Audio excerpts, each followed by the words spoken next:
যেখানে অন্যান্য নারী মা হওয়ার খবরেই সবকিছু ছেড়ে চলে যান অবসরে, অফিস থেকে শুরু করে বাসাবাড়ি সব কাজেই, সেখানে রাশিয়ান এই নারী মাতৃকালীন ছুটি পেয়েও পায়নি। তিনি এই মাতৃকালীন ছুটিতে বিশ্রামের ফাঁকে অভিনব এক কাজ করে বসেছেন, যার আলোচনা এখন বিশ্ব মিডিয়ায়।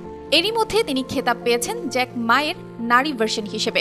4 সন্তানের জননী তাতানিয়া জ্যাক মার মতো শিক্ষক ছিলেন, কিন্তু শিক্ষকতা ছেড়ে অনলাইন ব্যবসায় নেমে হয়ে গেছেন রাশিয়ার সবচেয়ে ধনী নারী।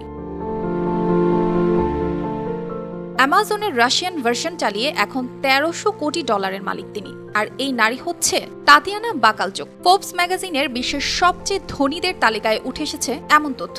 তিনি ইংরেজি ভাষার সাবেক একজন শিক্ষক ছিলেন, কিন্তু শিক্ষকতা ছেড়ে দিয়ে অ্যামাজনের মতো অনলাইনে একটি ব্যবসা প্রতিষ্ঠান দাঁড় করান। রাশিয়ার ওয়েবসাইটগুলো বলছে ওয়াইল্ড বেরিজ নামের এই প্রতিষ্ঠানটি একেবারে শূন্য থেকে দাঁড় করিয়েছেন তাতিয়ানা। আর এভাবেই তিনি নিজে নিজে রাশিয়ার প্রথম নারী হিসেবে $100 কোটি মালিক হয়ে যান। বাকালচুক প্রচুর সম্পদ থাকা সত্ত্বেও তিনি অতি সাধারণ জীবনযাপন করেন। তিনি নিজের বাড়ি না বানিয়ে ভাড়া বাড়িতেই থাকতে স্বাচ্ছন্দ্য বোধ করেন। 1975 সালে মস্কোর ওব্লাস্ট অঞ্চলে জন্ম তাতিয়ানা বাকালচুকের। ছোট থেকেই অনেক পরিশ্রমী ও মেধাবী তিনি। এই মহিয়সী ব্যবসায় মাত্র $700 খরচ করে আজ তিনি $7.4 বিলিয়ন মালিক। তবে শুরুটা এত সহজ ছিল না এতটা গন্তব্য পাওয়ার রাস্তা।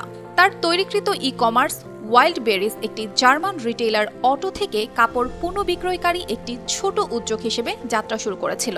তিনি জানান, কাজ শুরুর দিকে সব নিজেই করতেন।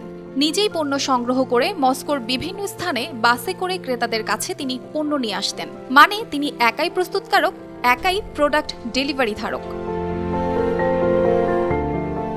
ফোর্বস বলছে তার পরিশ্রমের কয়েক মাসের মধ্যেই দ্রুত সাফল্যের মুখ দেখেন তাতিয়ানা। মাত্র 1 বছরেই তার সম্পদের পরিমাণ 1200% বৃদ্ধি পায়। এভাবেই তিনি মালিক হন $1300 কোটি। মে মাস পর্যন্ত স্থায়ী বা অস্থায়ী ভিত্তিতে 53,000 মানুষের কর্মসংস্থানও তৈরি করেছে ওয়াইল্ড বেরিজ। এদিকে চলতি বছরের শুরু থেকে এ পর্যন্ত ওয়াইল্ড বেরিজের নিবন্ধিত ব্যবহারকারীর সংখ্যা 60 লাখ বেড়েছে। সব মিলিয়ে এই ই-কমার্স প্রতিষ্ঠানের নিবন্ধিত ব্যবহারকারীর সংখ্যা দাঁড়িয়েছে 4,60,00,000।